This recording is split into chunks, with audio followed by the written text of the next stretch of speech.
Hey guys, what's going on? ZeroArmada here with some Blacklight Retribution gameplay and commentary, playing the map Heavy Metal TDM, going with the Assault Rifle build, ArmCom 2-step muzzle, Vulcan BB-15 barrel, ELO-Tech scope, extended magazine, and the V2 folding stock. And then for armor, we got the Fox+Cat helmet, the ArmCom break guard chestplate chest piece, and the Overmatch Diamondback legs for 232 health. So pretty much in this video, what we're going to talk about is the new released helmets that came out a couple weeks back. It's been 3 weeks since they were put in the marketplace. They were slated to go as a limited time only thing, and just earlier today they patched in the stats, because if you guys remember, the stats on all of them were kind of screwed up to the point where they're basically all sharing the same stat as the Toxie helmet. So that's been fixed, and each of those 5 new helmets now have their own individual stats.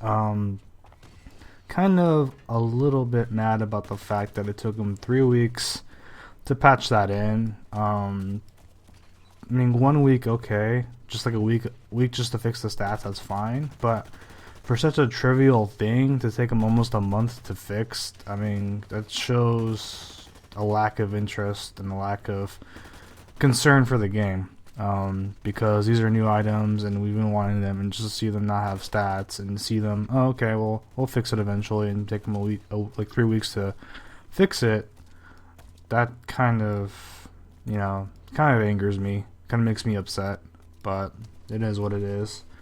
So anyways, I'm just gonna go through each of the new each of the helmets and kind of give off the stats.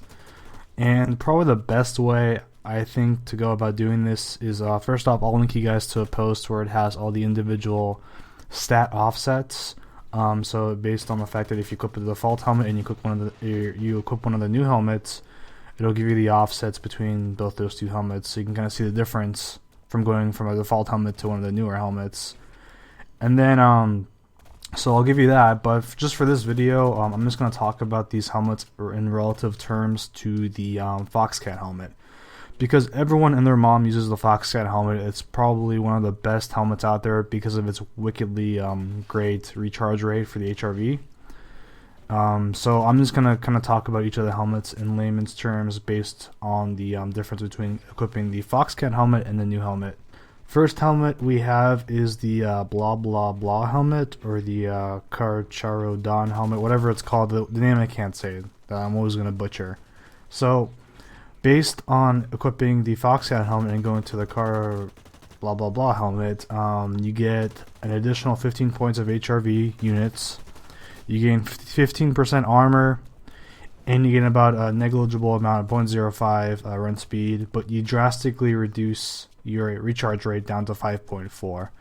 Personally, I think recharge rate's a lot more of a valuable stat compared to the HRV units or duration. And the armor percentage is great and all, but I think on Blacklight, since it's more of a fast-paced game and it's more hipfire based, people usually like to tend to aim for the center of mass. So headshots, unless you're you're having to commonly fight, bolt action rifles or combat rifles or something like that, I wouldn't really value an armor or a high rating armor percentage as much as the other stats. So it's a good helmet just for the valuable armor percentage, but aside from that, there's nothing that really pops out that kind of makes it an appealing helmet otherwise. Next helmet we have is the Recluse, and I'd probably say this is a huge upgrade to the Fox+Cat helmet. You lose about 6 points of health going from the Fox+Cat to the Recluse. You gain a small amount of stamina and red speed. You gain about 31.5 units of HRV, and you gain 0.7 units of recharge rate. So not only does it increase the really ridiculous recharge rate off of the Fox+Cat helmet, you gain an additional 31.5 units on your HRV duration itself. For a marginal loss in health, and you lose about 6% armor rating, it takes you down all the way to 0% armor rating. But like I said, most of the times, even if you get headshotted, it's more of an inconsistent occurrence. I think for Blacklight, if you're more mobile anyways, you're not going to really need the armor rating at all. And aside from that, I just don't feel that armor is something you prioritize on your helmets to begin with. So I think the recharge rate and the HRV duration itself makes this a really appealing helmet. And not only that, but there's also another hidden stat where you actually have a little bit of a damage mitigation towards toxic damage. So kind of similar to the toxic hazmat helmets, but not as drastic. You actually kind of reduce the damage off of toxic ammunition, toxic grenades, and toxic damage in general. Next helmet we have is the Polaris helmet, which is kind of similar to the first helmet I talked about in a sense where you have 21% armor rating, so a 15% boost based on the Fox+Cat helmet. You get a lower amount of health, a negligible amount, about 4 points. A small boost in stamina, 30 more units in HRV, but you lose about 2.9 units in your recharge rate. So, kind of like I talked about, I think recharge is more of an impactful, meaningful stat than the duration itself, since you can kind of get the duration based on the recharge rate, if that makes sense. If you recharge faster, you technically have more of a duration because you're going to be constantly recharging at a rate faster than a slower recharge rate, if that makes sense. So kind of similar to the first helmet with the armor rating and the little bit higher HRV duration, but nothing too spectacular.